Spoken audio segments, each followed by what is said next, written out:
스펙, 제로, 정보, 제로, 그야말로 취업 준비, 제로인 취준생을 위한 취업정보쇼 취업을 부탁해. 네, 오늘도 취업의 문을 향해 힘차게 달려볼까요?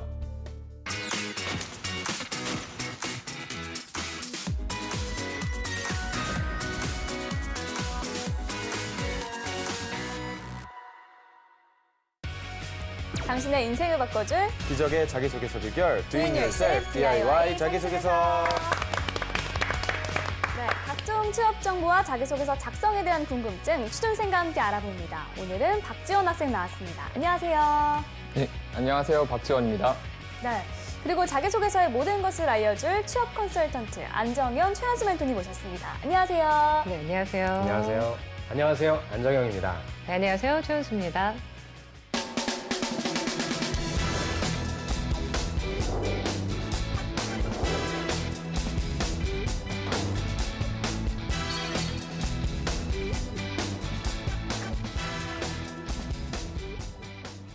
네, 오늘 자기소개서의 주인공은 어떤 분일까요? 오늘의 주인공 너를 보여줘.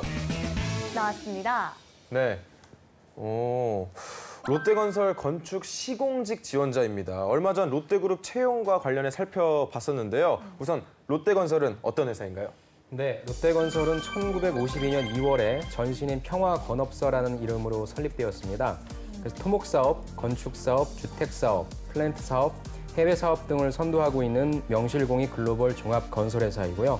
최근에는 신재생에너지, 환경플랜트 등 녹색사업을 신성장 동력으로 중국, 일본, 러시아, 베트남 등 세계 각지의 건설 시장으로 진출하고 있습니다.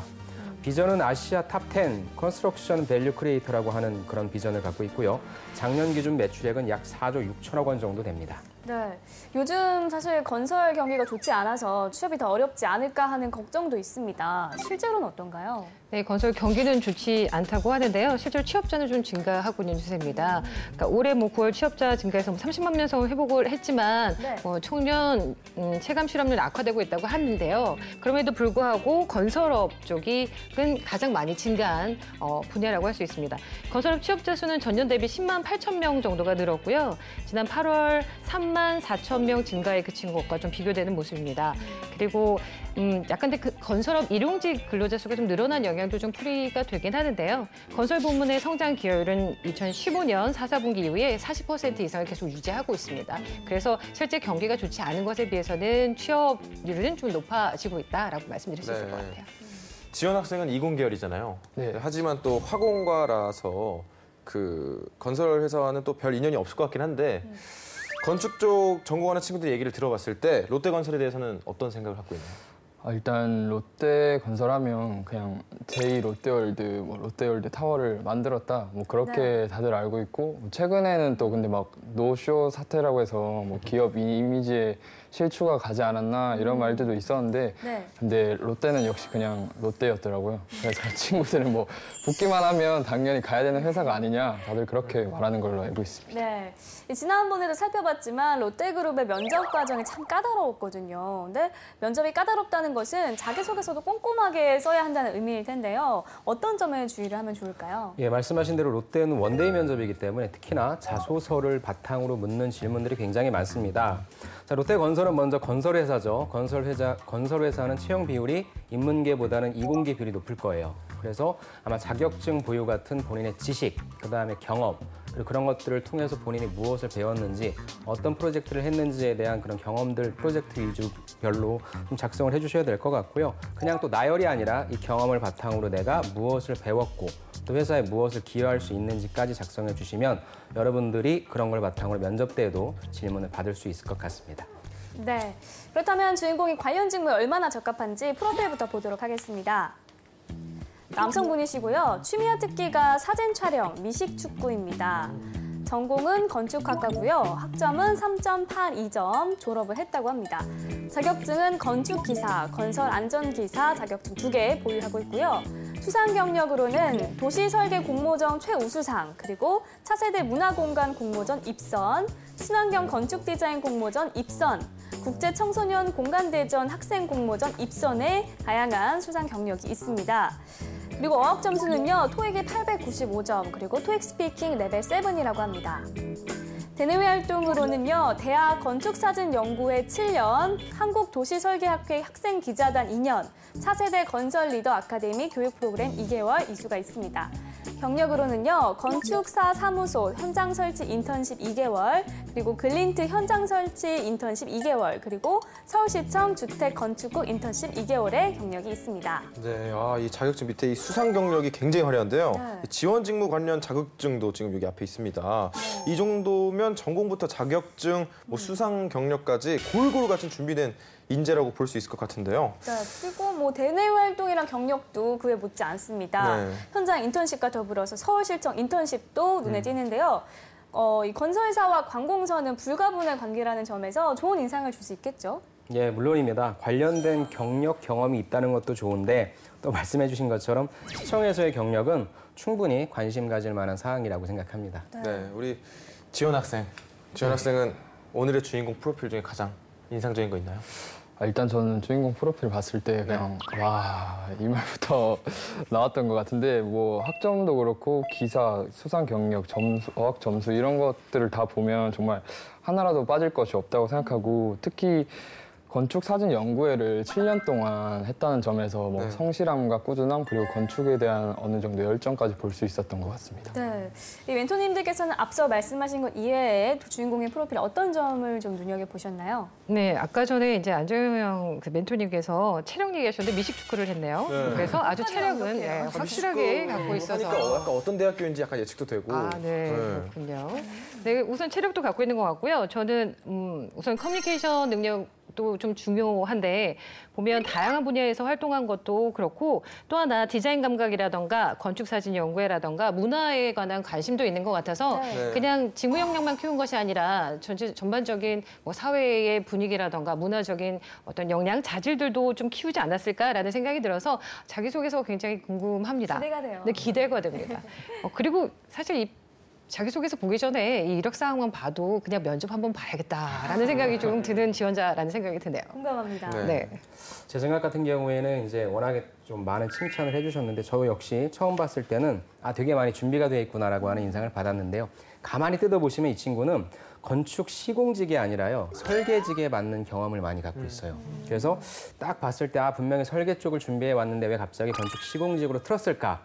과연 그거에 대한 진정성 있는 준비는 있었을까라고 하는 약간 전 의심스러운 자세로 자세를 한번 살펴보도록 하겠습니다. 네, 그러면 본격적으로 자기소개서를 보면서 지원 분야에 적합한 인재인지를 확인해 보겠습니다.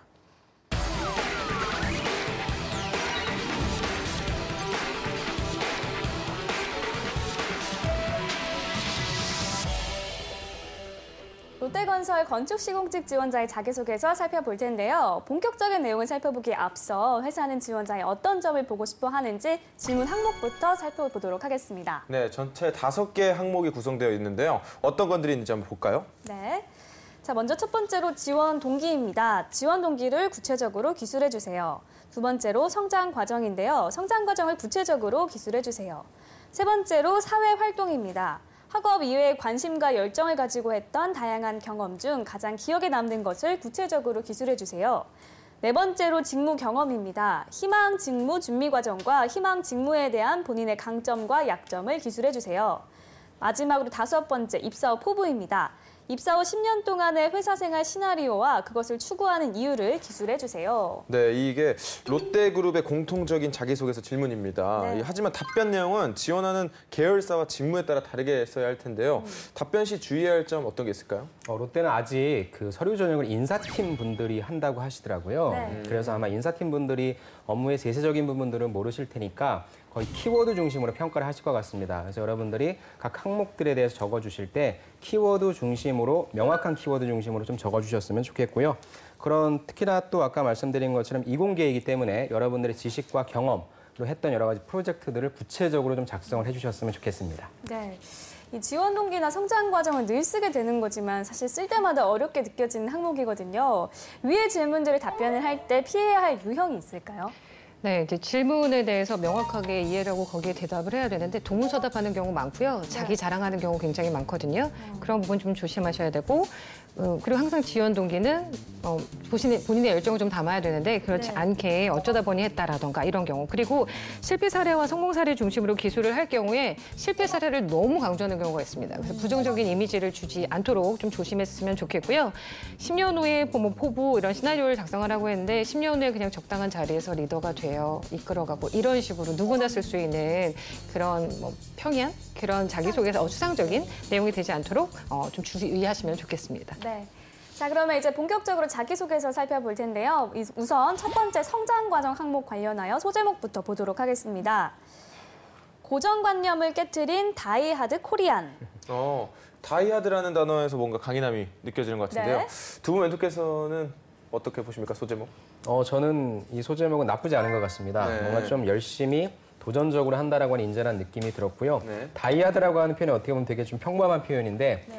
여기 소제목에 오니까 조금 이 사람의 어떤 성격을 나타내 주는 것 같아서 좀 괜찮은 것 같습니다. 네. 최 멘토. 네, 저도 호기심을 좀 불러일으키는 소제목이어서 흥미롭고요. 그리고 고정관념을 깨줄 것 같은 기대도 좀 됩니다. 네. 그리고 영화 제목이라서 영화의 연상도 좀 되면서 이미지를 좀 본인이 끌고 와서 본인의 것으로 어떻게 만들지가 궁금한데요. 기대한 만큼 내용도 알차기를 좀 바랍니다. 네, 알겠습니다. 그럼 실제 내용은 어떤지 제가 한번 읽어보도록 하겠습니다. 고정관념을 깨트린 다이하드 코리안. 국제학교 재학 시절 교내에 팽배했던 동양인에 대한 고정관념 앞에 당당히 맞선 경험이 있습니다. 입학 초기 익숙하지 않은 생활 환경과 언어, 문화 및 국적이 다른 학우들 사이에서 빨리 적응하고자 미식축구부에 가입했습니다. 그러나 미식축구부에서는 동양인이 끈기 있게 운동을 하지 못한다는 고정관념이 있었습니다. 이는 동양인을 과소평가하는 분위기로 이어졌고 결국 저는 부당하게 다른 학교와의 시합에서 제외되었습니다. 저는 이러한 불공평에 대해 말보다는 행동으로 보여주어 객관적으로 인정받고 싶다는 생각을 했습니다. 이를 위해 기본 훈련 계획을 모두 수행하고 개인적으로 하루 2시간씩 저희 포지션에 맞는 근력 운동 계획을 세워 이를 실행함으로써 서양인들과의 체력 차이를 극복해 나갔습니다. 제가 부족한 부분에 대해서는 겸손한 마음가짐으로 팀원들에게 배우고자 하는 의지를 보였으며 시합에 나가지 못한다 하더라도 언제든 교체 투입될 수 있도록 몸을 풀어두어 팀을 위한 적극성을 보였습니다. 6개월 뒤엔 쉽게 포기하지 않는 한국인이라는 뜻의 다이하드 코리안으로 불리게 되었습니다. 이는 단순히 25명의 팀원 개개인의 인정을 얻은 결과뿐만 아니라 스스로 무엇인가를 해낼 수 있다는 자부심을 가지게 되었고 어떤 어려운 일이 있더라도 도전할 수 있다는 자신감을 가지고 살게 된 발판이 되었습니다. 제가 가진 다이하드 코리안이라는 별명답게 롯데건설의 일원이 되어 어떤 어려운 일에도 거침없이 도전하는 인재가 될 자신이 있습니다. 네, 저는 미식축구를 했다고 해서 이 대학교 동아리나 뭐 이런 걸로 한 줄 알았는데 국제학교에서 했군요. 네. 네, 뭐 약간 실망하셨나요? 네, 뭐 소재도 되게 재밌고 네. 내용도 매끄럽게 잘 쓰여졌다는 느낌이 드는데 우리 지원 학생은 이 내용을 보고 가장 먼저 든 생각이 무엇인가요? 뭐 멘토님들이 항상 가끔 막 스토리가 있어야 되고 구체성이 있어야 된다 이렇게 말씀하시는데 정말 스토리와 구체성이 있는 자기소개서를 쓰려면 이렇게 써야 하구나 하는 걸 느낄 수 있었고 또 소제목부터 이제 뭐 영화 제목을 솔직히 떠올렸는데 쉽게 포기하지 않는다는 것에서 네. 소제목부터 내용까지 충분히 잘 썼다고 생각합니다. 네. 현장에서 부딪힐 일이 많은 건축 시공 직무와 관련해서도 좀 적절한 소재가 아닌가 싶습니다. 강인한 체력도 강조하고 또 이 현장에서의 편견이나 협업도 잘 극복하고 이끌 수 있다는 느낌을 주는 내용인데요. 안멘토님께서는 어떻게 보셨나요? 잘 쓴 것 같아요. 정말 잘 쓴. 일단 구조적으로도 흔히 우리가 얘기하는 스타 방식이죠.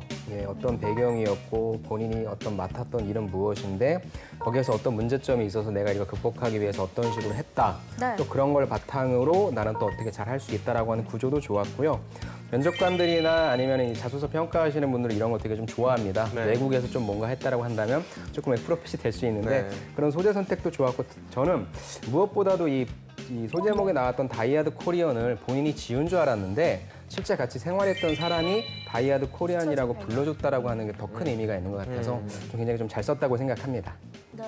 그렇다면 만약에 이 항목만 놓고 봤을 때 두 분이 합격, 불합격 여부를 주신다면요? 안멘토님부터.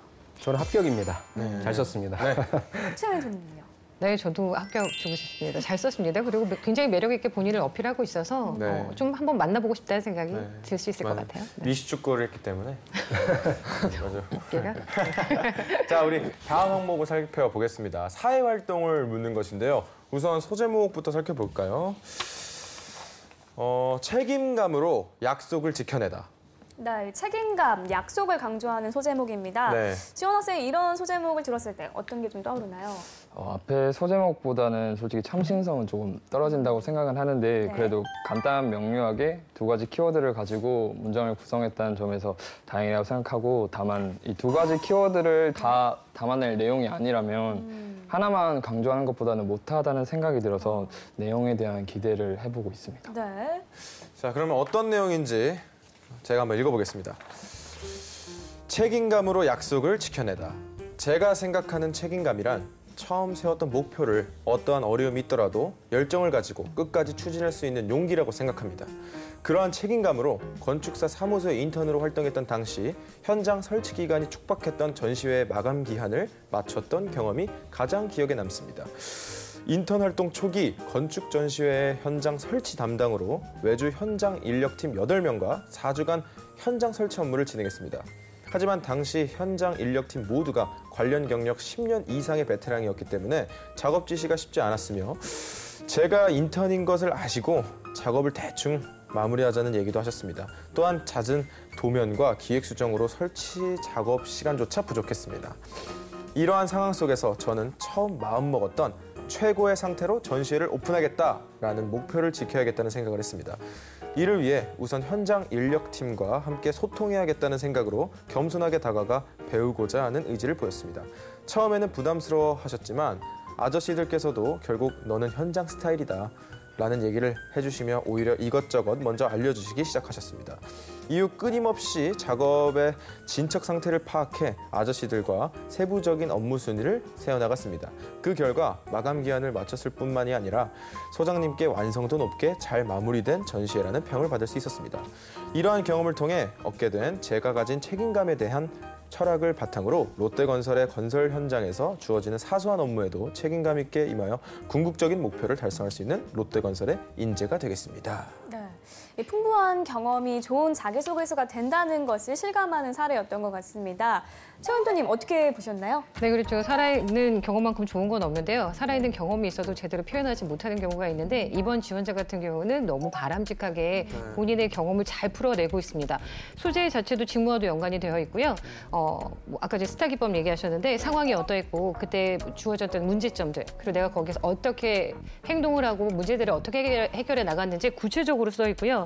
숫자를 표현해서 정확하게 명시해주고 있고 주변 사람으로부터 이러한 평을 받았습니다. 라고 해서 뒷받침도 해주고 있습니다. 그리고 마지막에는 자신의 책임감과 철학을 바탕으로 기업의 현장에서 어떻게 빛을 발휘하겠다라고 해서 마무리한 점도 좋았습니다. 굉장히 바람직한 자기소개서인 것 같아요. 네, 우리 안멘도님께서도 덧붙이시고 싶은 조언 있으신가요? 굉장히 얄밉게 잘 쓴 자소서 같아요. 완벽한 자소서라서 네. 굳이 힘을 잡자면 네. 하나입니다. 자, 보세요. 10년 이상의 베테랑 분들을 지금 이분은 뭐라고 칭했냐면 아저씨들이라고 칭했어요. 네. 단순한 아저씨가 아닐 텐데 네. 조금 더 어떤 직급이라든지 그런 걸로 좀 표현해 주셨으면 어떨까 하는 말도 안 되는 한번 흠을 잡아보고 싶습니다. 그래도 뭔가 인간미가 조금 약간 네, 있는 네. 그런 네. 그런 아저씨라는 호칭을 통해서 뭔가 이 상상이 같습니다. 이 현장의 상상이 같고 약간 미생 느낌이 좀 났어요. 상상이 되게 좋으시네요. 괜찮은 것 같아요. 제가 좋았던 사실 제목이 참 중요한 것 같아요. 그래서 제목마저도 완전 완벽했으면 네. 정말 좋았을 텐데. 네. 근데 뭐 이 정도면 네. 완벽하죠? 자기소개서로서는 합격이 아닐까 진짜 완벽해요. 네. 생각이 전 드는데 마음에 네, 듭니다. 그나마 이렇게 써서 덜 얄미운 것 같아요. 좋습니다. 두 분 멘토님께서는 어떻게 판정을 하실 건가요? 저는 뭐 합격 줘야 되겠네요. 네. 네, 합격 줘야 되겠는데요. 저번 주에 두 분 다 안 좋은데 네, 이번엔 주시네요. 네, 생각이 같이 모아지는 것 같습니다. 네. 롯데건설 건설시공직 지원자의 자기소개서 살펴보고 있는데요. 여기서 잠깐 주인공의 자기소개서를 더 매력적으로 바꿔줄 문장 표현 살펴보겠습니다.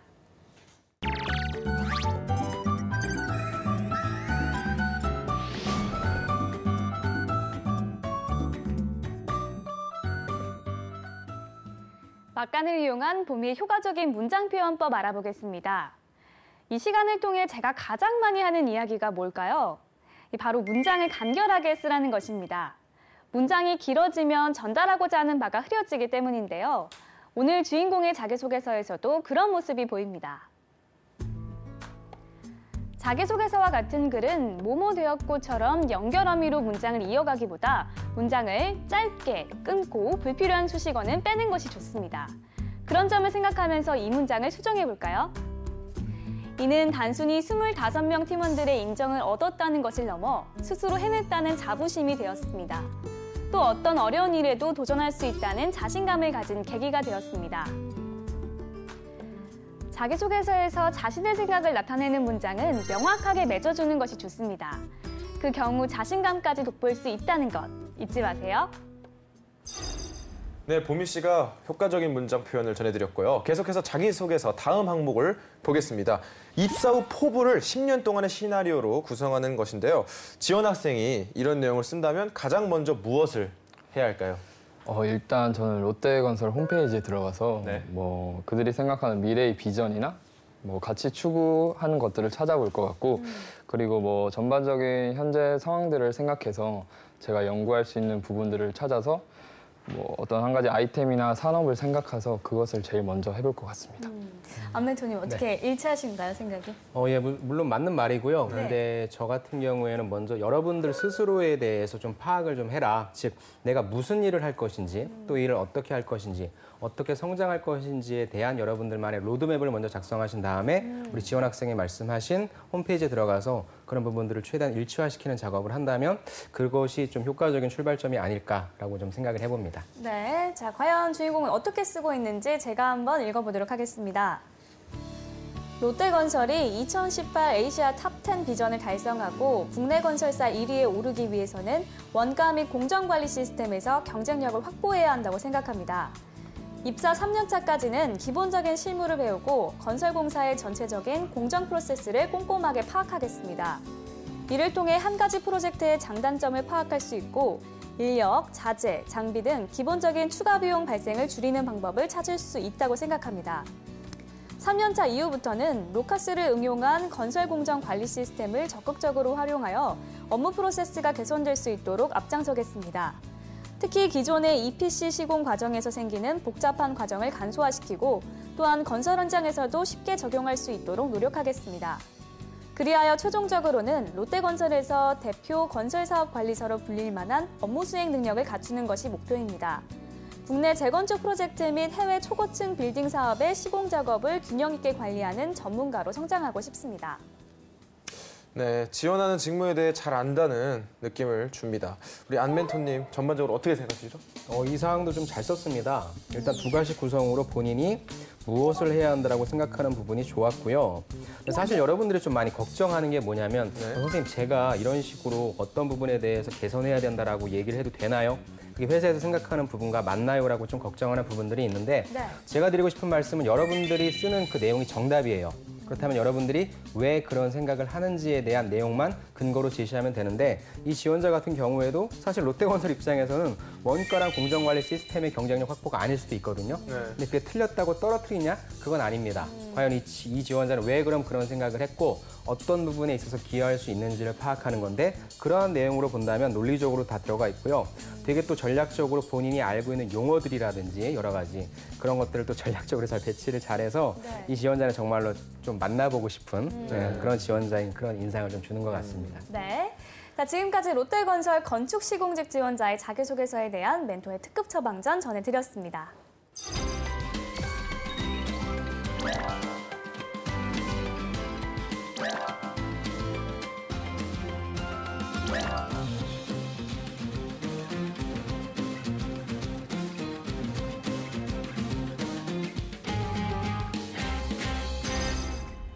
네, 이번에는 오늘의 출연자 지원 학생이 나설 차례입니다. 오늘 살펴본 자기소개서 항목 중 한 항목을 직접 써왔죠?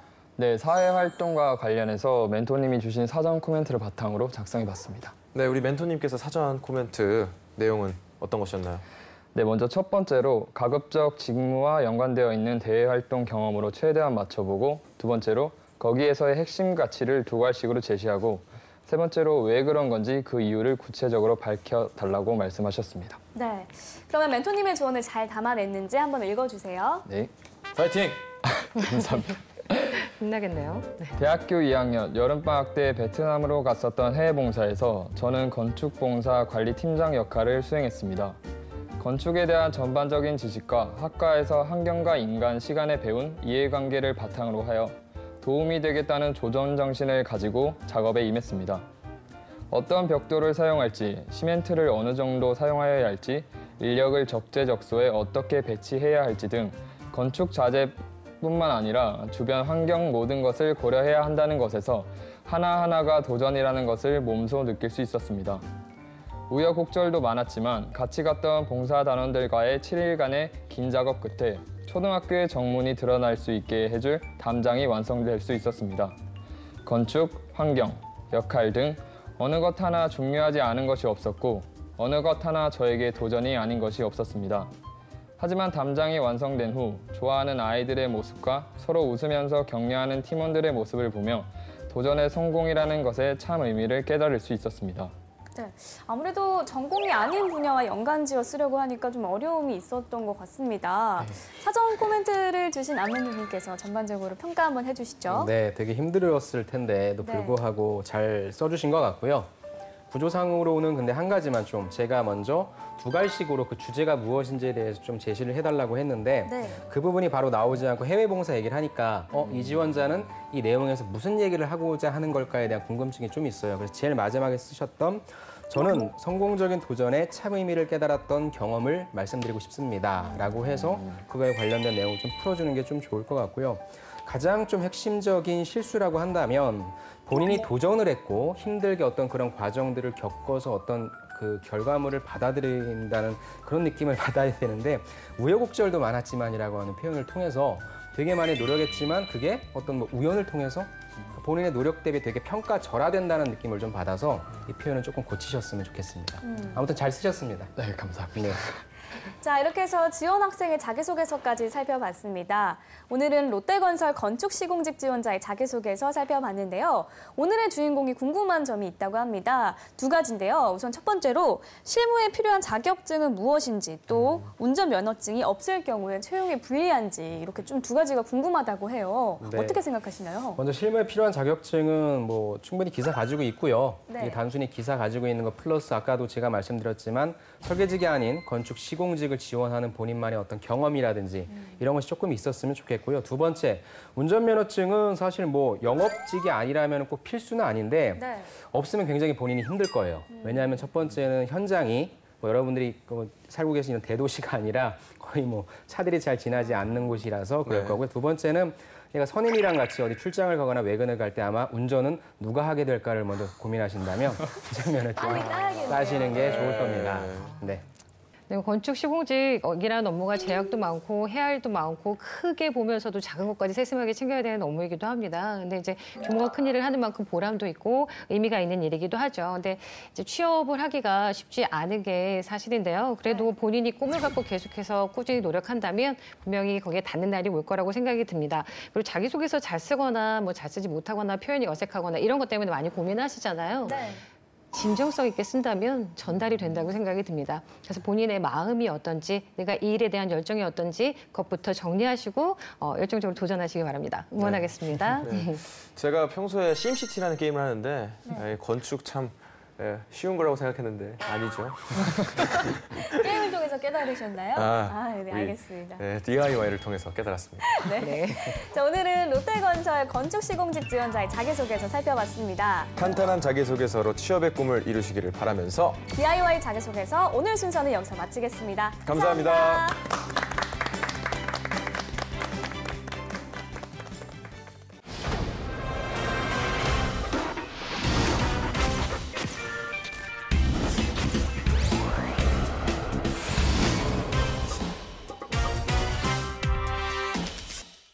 인사 담당자 마음에 불을 지르는 완성형 신입사원을 찾아라. 인사불성. 네, 안녕하세요. 박명석입니다. 네, 제가 말씀드렸다시피 저희 방송이 이 인사 담당자분들 마음에 불을 질러야 되는데 지금 이분들이 오히려 취준생들의 마음에 불을 지르고 있다는 따끈따끈한 소식이 막 들려오고 있습니다. 네, 취업에 도움되는 현장형 정보를 팍팍 알려주고 계신 인사 담당자 세 분입니다. 김성우 부장님, 박규리 과장님, 그리고 이상원 과장님 나와주셨습니다. 안녕하세요. 반갑습니다.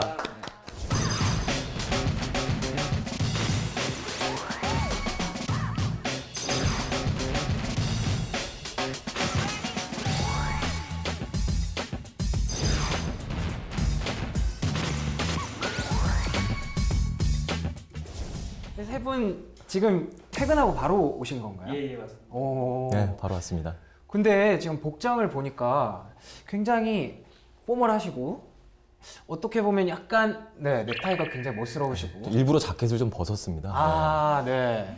그리고 박규리 과장님은 회사를 다녀오신 게 맞나 싶을 정도로 굉장히 자유로운 의상을 입으셨는데 근데 제가 왜 이 의상에 대해서 얘기를 했을까 눈치가 빠르시면 다들 아시겠죠? 그리고 오늘 제 의상이 굉장히 화려하지 않습니까? 네. 이런 옷을 입고 출근을 한다면 어떨 것 같으세요? 저는 좀 아니라고 봐요. 이거는 그러니까 이거는 이거 왜 예쁘잖아요. 이게 뭐 예쁘다 안 예쁘다 뭐 어울리면 되긴 하는 네. 건데 이제 아무리 그래도 회사에서는 이제 기본적으로 정해놓는 것들이 있잖아요. 왜? 어허. 거기에 분명히 이제 용모 단정이라는 네 글자 안에 이제 지나치게 화려하다고 의식할 수 있는 수준의 어떤 것 정도는 좀 자제라가 있는 것 같아요. 엄청 용모 단정한데 왜 그러시죠? 아유, 고맙습니다. 얼굴이 잘생긴 거랑 용모가 단정한 거랑 자꾸 헷갈리시면 안 돼요. 용모 단정합니다. 예, 알겠습니다. 예. 네, 그래서 오늘의 주제와 밀접한 관련이 있는 얘기들을 해보고 있는데요. 오늘의 주제 공개하겠습니다.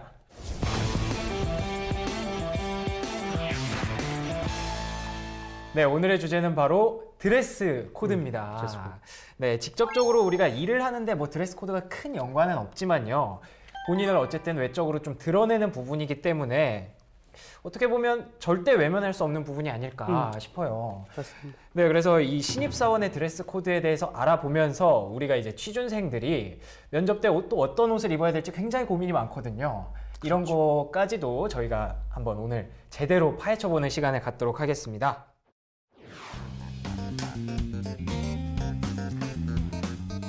이제 한 50시간 반 정도 남았네. 준비를 좀 해야 될 것 같은데. 단벌 신사 박명석님은 28 신입사원. 영서아, 너 뭐해? 내가 이제 첫 출근이 이제 50시간 앞으로 다가왔잖아. 뭐 카운트다운 하고 있어도 모자랄 판인데 이거 참 옷을 딱 일단 골라놔야 될 것 같아서. 그래, 미리 챙겨둬야지. 지금 좀 늦은 것 같다. 근데 고르기에는 좀 한 벌밖에 없네. 넥타이도 2개밖에 없고. 넥타이라도 골라, 2개네. 아니 2개 봐봐 이거 그 알지? 이거 면접 볼 때 내가 맸던 거. 이거 그때 할아버지 돌아가셨을 때 이거 상가집에서 주워온 거야 이거. 이거 할 수는 없잖아. 그 양말을 골라볼까? 이거 어때 이거? 검정색. 원래 다 이런 거 신지 않나? 너무 평범해. 그래. 이건 특이하다. 흰색. 알았어, 진짜. 동생한테 극혐이 뭐야? 이건 어때 이거? 스트라이프. 요즘 잘 나가는 애들 이런 거 많이 신더라. 언제적 잘 나간 애들 얘기하는 거야? 이거는 근데 이거는 누나가 그때 사준 거 이거 진짜 이거 조도 안 신는 거.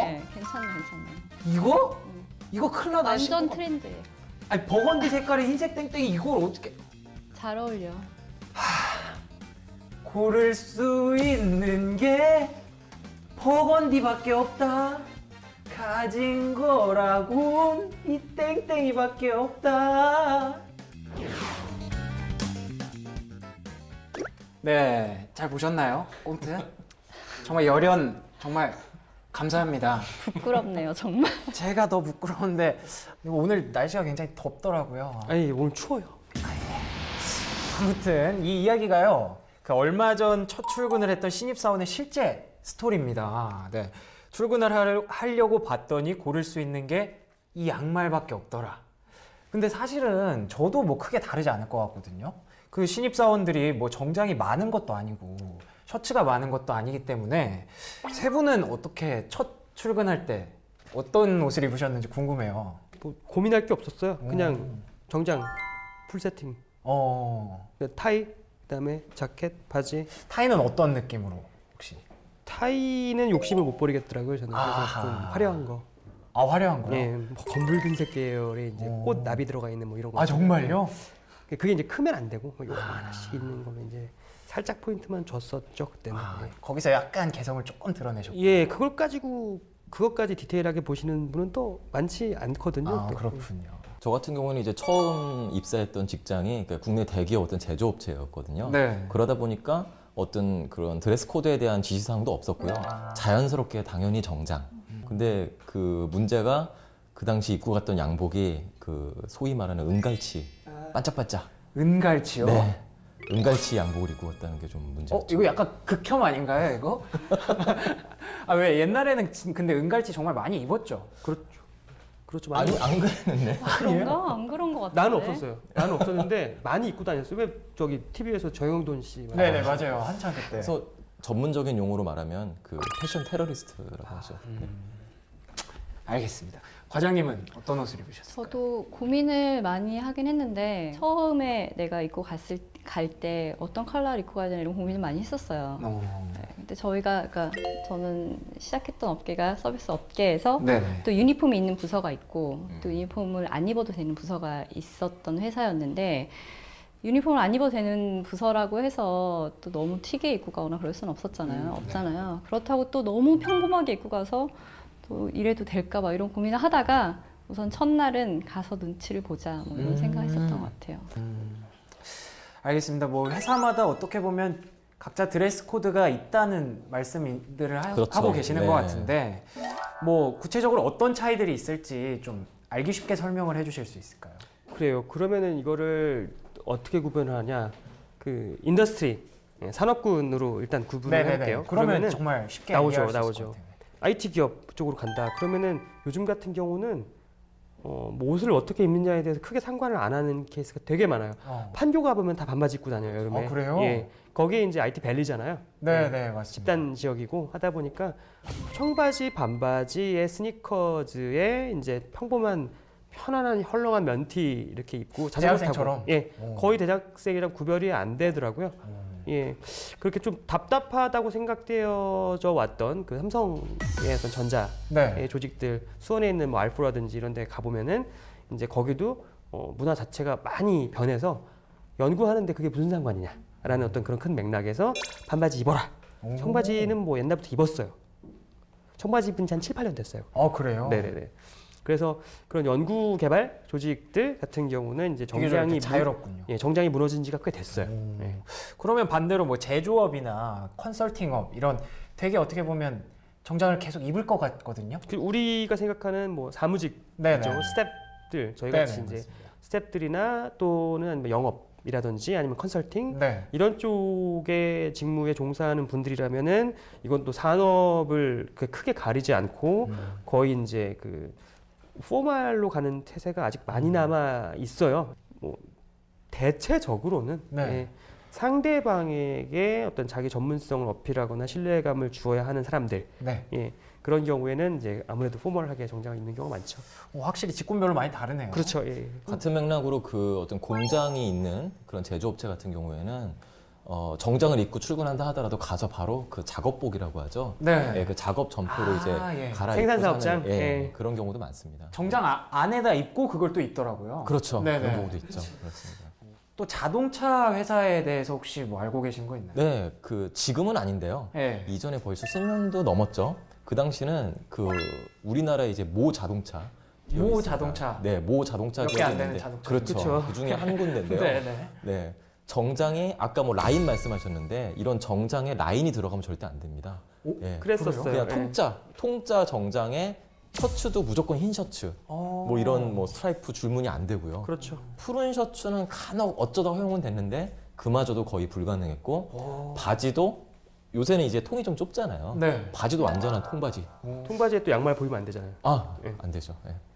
양말은 흰 양말 안 되고 무조건 검은색. 검은색 해야 되고. 슈즈도 무조건 뭐 검은색이죠. 검은색인데다가 저같이 이제 뭐 그 타슬 같은 거 달려 있으면은 안 되고 상상도 못했죠. 그쵸. 그래서. 우리가 생각한 로퍼 이런 거 신으면 안 되고 네. 절대 안 될 것 같네요. 끈 매는 네, 슈즈 있죠. 끈이 반드시 예, 예, 있어야 예. 돼요. 아, 끈이 있어야 돼요. 예, 끈이 있어요. 왜 끈도 그것도 끈이 없으면 정장이 아닌 건가요? 그렇게라고 볼 수는 없는데 네. 그 회사 취향인 거죠. 아. 예. 저희가 되게 많이 느낀 게 부장님도 회사 옮길 때 아마 많이 느끼셨을 거예요. 회사를 옮겼는데 그 잘못됐다는 게 아니라 여사원들이 토 오픈을 신고 있더라고요. 그러니까 우리가 흔히 얘기하면 샌들처럼 생긴 신발들을 발가락이 보이는 그렇지요. 신발. 예, 네. 그런 걸 신고 있더라고요. 되게 당황했어요. 이게 맞냐 틀리냐를 언제 한번 저기 술자리에서 그 남자 사원들한테 물어본 적이 있었어요. 근데 여기는 그런 거 관여 안 하는데요 라는 얘기를 들었어요. 그래서 약간 꼰대가 되셨군요. 근데 뭐라고 했으면 꼰대가 됐는데 그 궁금해서 물어본 개념이었었거든요. 그렇다 보니까 넘어갔죠. 옛날에 어떠셨는데요? 나한테 물어보더라고요. 우린 토오픈 죽어 다. 이런 식으로 얘기를 했었지만 뭐 그렇다고 해서 여기가 잘못된 건 아니잖아요. 아, 네, 그럼요. 그렇죠. 네.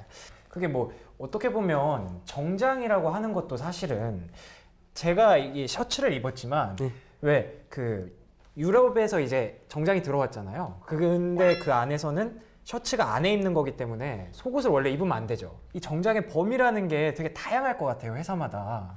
어떻게 과장님 회사는 어땠는지 혹시 알 수 전 있을까요? 지금 말씀하신 내용을 정말 이해를 못했는데 아, 네네. 셔츠 안에 속옷을 입는 이게 무슨 말인지 잘 모르겠어요. 전문적인 용어로 그 난닝구라고 합니다. 아, 예, 에이, 맞습니다. 이게 원래는 이제 사무실 안에서 이걸 벗으면 안 된대요. 원래는. 아, 그런 네. 거예요. 이게 이제 겉옷 우리 자켓이라고 얘기하지만 사실은 이게 이제 우리가 생각하는 게 아니면 런닝 셔츠인 거고 아, 예. 예. 이거는 뭐 다른 거를 위한 용도의 어떤 무엇이 변형돼 가서 이렇게 된 거고 이것까지 입어야 이제 옷을 다 갖춰 입은 상태라서 사무실에서도 벗지 않는다고 하더라고요. 원래는. 원래는 호텔 쪽은 유니폼 다 입는데 유니폼 자체가 셔츠만 있는 유니폼이 아니고 자켓이 다 있잖아요. 네. 그러니까 뭐 어떤 업무를 하더라도 자켓을 입고 근무를 한다라는 개념이 확실하게 잡혔었던 것 같아요. 그래서 여자든 남자든 자켓을 벗고 입고 뭐 이런 게 없이 다 입고 계속. 네, 계속. 기본적으로 정장이 일단 자켓까지 확실히 걸쳐야 하기 때문에 그렇게 정장이 나오는 거군요. 제가 또 궁금했던 게 이 반팔 셔츠를 입으면 그것도 정장이 아니다 이런 얘기가 있더라고요. 뭐 두 가지 경우가 있습니다. 첫 번째는 반팔 셔츠를 입는 분들은 대부분 소위 우리가 말하는 아저씨. 그 원래는 뭐 옷지간은 아니지만은 그 정장의 반팔 셔츠는 원래는 입으면 안 되는 건데요. 뭐 그런 법은 없으니까 뭐 더운 여름이나 이럴 때는 편한 대로 입는데 원래는 이제 긴팔 셔츠를 입는 것이 더 갖춰 입는 것이고 그것이 그 정갈한 그 정장이라고 볼 수 있겠습니다. 그럼 법은 없는 거군요. 법은 없죠. 왜 서비스 업계는 조금 다른 게 굉장히 디테일하게 국장 규정들이 나눠져 있어요. 길이까지 막 네, 나오죠. 길이도 소매 뭐 어디까지 덮어야 되고 셔츠가 어느 정도 나와야 되고 또 반팔은 모르겠지만 자켓을 잘 안 벗으니까 걷으면 안 된다 뭐 이런 거. 셔츠가 어느 정도 나와야 되고 이런 게 있다고요? 네, 그러니까 자켓 길이와 셔츠의 길이가 어느 정도 맞아야 돼. 이런 것까지 규정이 있기도 했었어요. 근데 지금은 뭐 어차피 유니폼 입고 있으니까 그게 딱히 뭐 그 규정을 막 지켜야 된다 이런 건 없어졌는데 초반에는 거의 뭐 시계 사이즈 뭐 이런 것도 있었어요. 시계 지름의 사이즈가 몇 센치를 넘으면 안 되고 그런 게 다 있었죠. 그럼 유니폼 안 입는 경우에는 약간 색상에도 약간 제한이 있지 않았을까요? 색상 제한은 없는데 어쨌든 호텔의 분위기가 있다 보니까 그 유니폼 색깔에서 크게 벗어나는 색깔의 옷을 입고 다니는 직원들은 없었어요. 그 비유니폼 부서일지라도. 우리가 생각하는 어느 정도의 그 정형화된 검정색 정장. 왜 회사에서 조금 튀려고 내지는 본인의 개성을 억누르지 못해서 멋을 부리는 경우가 있지 않을까요? 색상은 이제 크게 뭐라고 하는 경우는 없는데 저 때만 해도 이제 아래 바지와 이제 자켓의 색깔을 다르게 입는 우리가 흔히 얘기하는 콤비 스타일이었던 이런 것들이 콤비 스타일 그런 유행이 들불처럼 번졌었던 적이 있어요. 근데 그런 거를 한번 따라했다가 엘리베이터 타고 내려오는데 이제 부장님이 그러시더라고요. 저쪽 다른 부서 부장님이 요즘 젊은 친구들은 참 허허 큰 상처가 돼요. 사실은 그래요? 그렇게 입지 않았다는 얘기가 있네요. 그렇군요. 혹시 은갈치는 도전 안 해보셨나요? 예, 저는 그런 거 안 입어요. 그거 하시면 나중에 후회하시게 돼요. 이불 킥이에요. 저는 계속 이제 좋은 부장님 이미지이기 때문에 네네네. 예, 저는 뭐 다 괜찮습니다. 아하. 그런데 저를 제외한 다른 일부. 분들은 예, 일부요? 일부는 아무래도 괜찮지 않죠.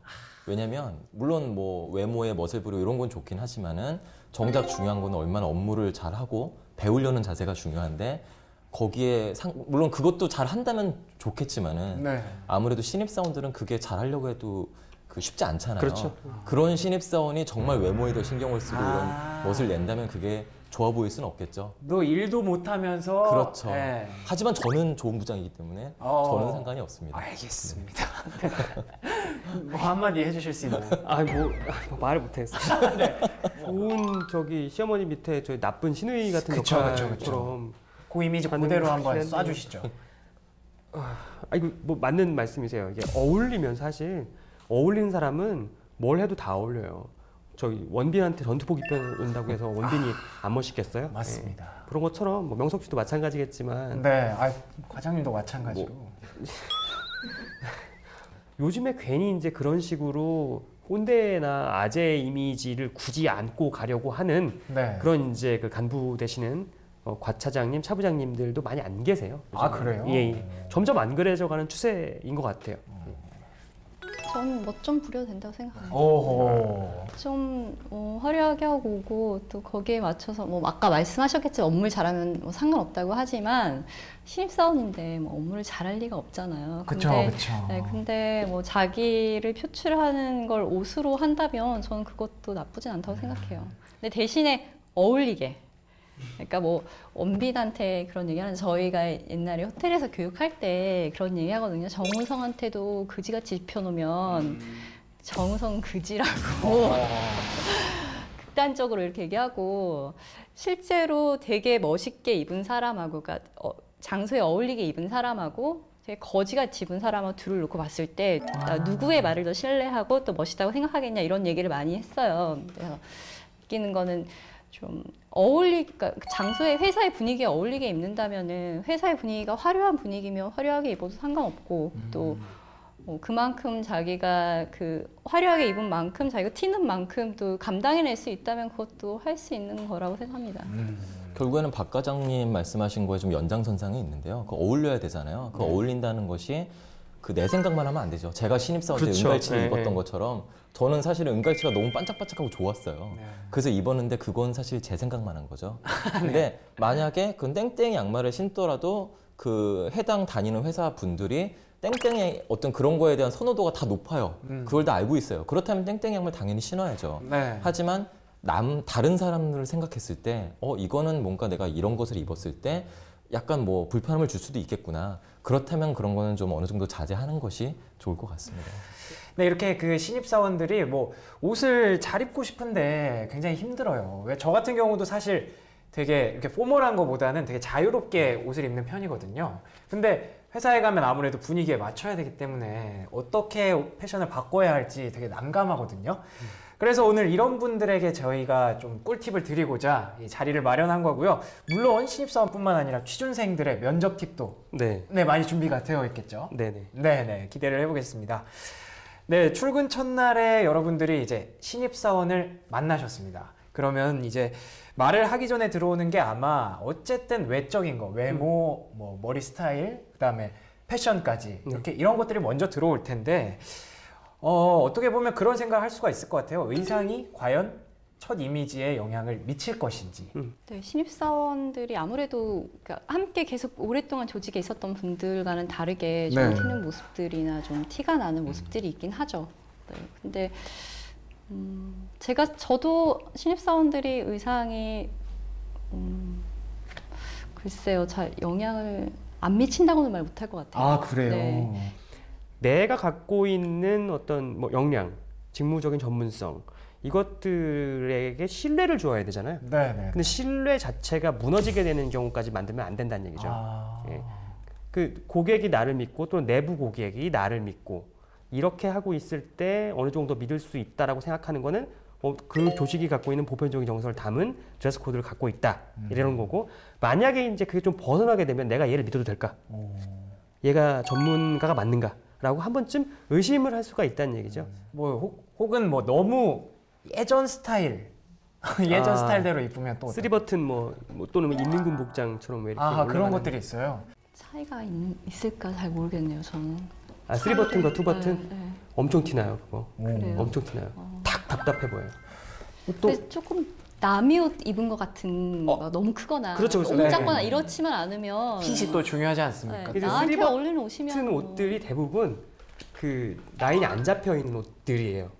옛날에 만들어진 그 일자 옷이라서 그 깍두기용 옷처럼 그러니까 딱 깍두기처럼 나와요. 그 핏이 상체가 어깨 이렇게 넓고 하게 나오게 이제 이렇게 직사각형의 형태로 떨어져요. 그게 전형적인 옷이죠. 예. 그게 이제 그렇게 지금 어떤 우리의 그 문화적인 수준이나 트렌드나 이런 거 봤을 때 전혀 맞지 않죠. 전혀 맞지 않죠. 알겠습니다. 그리고 또 제가 궁금했던 게 사실 패션 회사 그러니까 회사 그 내부에 패션 계열이 있을 수가 있잖아요. 네네. 다 있잖아요. 보통 대기업에는. 그래서 그 회사 갈 때는 뭐 이걸 왠지 사 입어야 된다거나 혹은 그 회사의 신입사원이라면 무조건 이걸 사야 된다. 이런 게 혹시 있지 않을까? 이게 이제 비즈니스 캐주얼을 하면서 많이 발생된 내용들이에요. 그게. 그래요? 대표적인 브랜드가 3개가 있어요. H모로 시작하는 브랜드가 하나 있고요. 예. 그 다음에 이제 B로 시작하는 거, 그다음에 P로 시작하는 거, 뭐 이렇게 있어요. 다들 뭐 개도 그려 있고, 저 말도 그려 있고, 뭐 이렇게 있어요. 뭐 그런 회사들이 그러네요. 있는데 이게 이거를 꼭 입어라라고 절대로 하지 않아요. 하지만 한 30% 할인권을 줘버리죠. 30%나. 예. 아니 뭐 그건 뭐 예를 들어서 있습니다. 예. 30도 있고 그 P사가 40을 줬고요. 그렇죠. 그다음에 그다음에 H가 20인가를 줬고 내 기억으로는 그다음에 이제 B 하는 데가 30을 줬었어요. 굉장히 전문가시네요. 우리끼리 얘기 많이 하니까 다 각자 다닐 거 아니에요. 네. 그러니까 얘기하니까 야, 니네는 30냐? 그럼 니네 세일데이 할 때 가르쳐 줘. 뭐 네 4번 얘기하고 뚫을게. 뭐 이런 식으로 얘기하는 이런 거 방송에 나가도 되는 건가요? 아유, 괜찮아요. 네네네. 뭐 네네네. 그런 것들이 있었어요. 그러니까 자기 관계사, 우리 그룹사 마크를 갖고 있는 패션 계열사에 뭐 옷을 입어라라고 강요하지 않되 할인권 줘버리면 아무래도 살 수밖에 없어요. 많이 사야 되니까. 사죠. 예. 근데 이제 만약에 그런 경우 있을 수 있어요. 내가 H 브랜드를 제작하는 회사에 다니고 있는 사람이야. 네. 근데 P사 걸 입어. 너무 입고 싶어. 이거는 아닌 거죠. 밖에 나가서는 얼마든지 입을 수 있지만 굳이 그거를 P 이렇게 말 그려져 있고 있는데 그거를 개 그려져 있는 회사 와가지고 이렇게 하고 다니는 말도 이만큼 그려져 있는 것도 있거든요. 그리고 그 회사 다니는 사람들이 그게 얼마나 관심이 많겠어요 그거에 대해서. 그렇죠. 예, 뭐 어디 휴대폰 만들고 뭐 이러고 있는데 뭐 야 너는 뭐 옷이 뭐 이거냐 볼 겨를이 있어 없어요. 예, 근데 의상을 제작하는 회사인데 그럼요. 거기 가서 가뜩이나 민감한 사람들한테 불 지르는 것도 아니고 예의가 아니죠. 그거는 사실. 그 이상원 과장님 말씀하신 것처럼 정말 그 직접적이 연관된 그 옷을 정말 만드는 그 회사가 아닌 이상 저도 그 브랜드 나온 그 회사 중에 2군데를 제가 그 회사를 다녔었습니다. 그래요? 근데 물론 그 직접적으로 옷 만드는 그 계열사는 아니었고요. 네. 저는 이제 그룹사에 있었으니까. 맞네. 근데 거기를 하면은 사실은 그 브랜드에 대해서는 별로 신경을 안 씁니다. 그 우리 이제 그룹의 계열사가 아니라 할지라도 옷에 대해서는 뭐 다른 브랜드 뭐 멍멍이 나오는 그런 네네. 브랜드 회사인데 뭐 그 자전거 타는 그런 걸 입더라도 별로 상관 안 합니다. 네. 네네. 그 또 호텔 얘기를 계속 해주셨는데 호텔은 또 옛날부터도 왠지 뭐 비즈니스 캐주얼이라고 할까요? 약간 그런 게 좀 허용되지 않았을까? 비즈니스 캐주얼은 불허고요. 그래요? 호텔 같은 서비스 업계 같은 경우에는 네. 사실 정말 정형화된 스탠다드가 정해져 있는 곳이라서 굉장히 엄격해요. 그러네요. 네. 근데 뭐 이렇게 뭐 통짜 이런 거 안 되고 굉장히 트렌드해야 돼요. 그러니까 좀 그 명성에 맞게 호텔 그 브랜드에 맞게 좀 트렌디한 모습이 있어야 되나 비즈니스 캐주얼은 안 되는 네. 거죠. 그리고 그런 거 있어요. 유니폼 아까 신발 잠깐 얘기해 주셔서 얘기하는데 유니폼 입고 이렇게 다닐 때 끈 있는 신발은 잘 안 신게 해요. 남자들. 그냥 끈이 풀려가지고. 오히려 반대네요, 이제. 네, 또. 끈이 네. 풀려서 이렇게 좀 너저분해 보이거나 아니면 끈이 풀려서 걸을 때 이렇게 밟게 되거나 이러면 고객 응대하거나 안내를 할 때 문제가 생기기 때문에 끈 있는 신발은 이제 좀 지양하는 편이에요. 와, 정말 너무 어렵습니다. 정말로. 네, 너무 다양해서 참 갈피를 어떻게 잡아야 할지 모르겠는데, 이렇게 갈피를 못 잡는 신입사원들을 위해서 혹시 뭐 교육을 해주거나 그런 건 없나요? 뭐 일반적으로 우리나라 이제 국내 대기업들 중에서는 보통 신입사원 단체 한꺼번에 입사하지 않습니까? 네. 그다음에 단체로 이제 교육을 하는데 네네. 그 교육 과정 중에 보통 그 비즈니스 매너 교육이 다 있습니다. 에티켓, 예, 뭐 에티켓, 해가지고, 비즈니스 예. 에티켓 이런 게 교육이 다 있어서요. 거기서 어떤 이제 정장을 입어라, 뭐 어떤 드레스 코드는 이렇게 해라 우리 회사는 이런 거를 다 가르치는 경우가 굉장히 많습니다. 저희 이제 전 직장 같은 경우에도 우선은 입사하는 분들의 입사 안내를 할 때 그 그루밍 스탠다드라고 보내줘요. 복장을 하면 안 되는 거, 그렇게 하고 맞아요, 오면 안 되는 맞아요. 거 이런 거 보내주고 그리고 오게 되면 이제 그 그루밍 스탠다드를 가지고 설명을 하죠. 왜 이게 왜 안 되고 이게 되고 그런 과정이 어차피 오리엔테이션 내에 다 있기 때문에 처음에 입는 첫날 입을 때 출근하는 것만 조금 신경 쓰면 크게 너무 어렵게 회사 생활을 하지 않아도 될 것 같아요. 저는. 뭐 그런 오리엔테이션 과정 속에서 나오는 게 대부분 그런 거예요. 하지 말라는 거. 아니, 하지 않아야 되는 하지 건 말라는 거 알겠어요. 하지 마. 제발이야 부탁이야 라는 내용으로 많이 설명을 해요. 그래서 아예 그렇기 때문에 그런 것들을 만들어서 그 말씀하신 거, 박 과장님 말씀하신 것처럼 아예 뭐 하지 말아야 될 것들, 뭐 신발 이런 건 안 돼, 뭐 이런 때 X 표시 있는 거 있지 않습니까? 그럼 뭐 상의는 이렇게 입어, 이런 식, 그러니까 잘한 거, 잘못된 거 이렇게 해서 어떤 그 인사팀에서 아예 다 있군요. 예, 이런 거를 다 안내를 하고 있습니다. 긴 머리 있죠? 너무 긴 머리. 극심한 투블럭에 여러 머리. 이게 전형적인 싫어하는 머리. 네. 단추를 2개 정도 풀은 다음에 풀었다고요? 머플러를 이제 머플러. 얘를 그 하얀색 원피스 좀 드레스를 입고 오신 거예요. 새 신부가 여기 왔나 결혼식장에 왔나 좀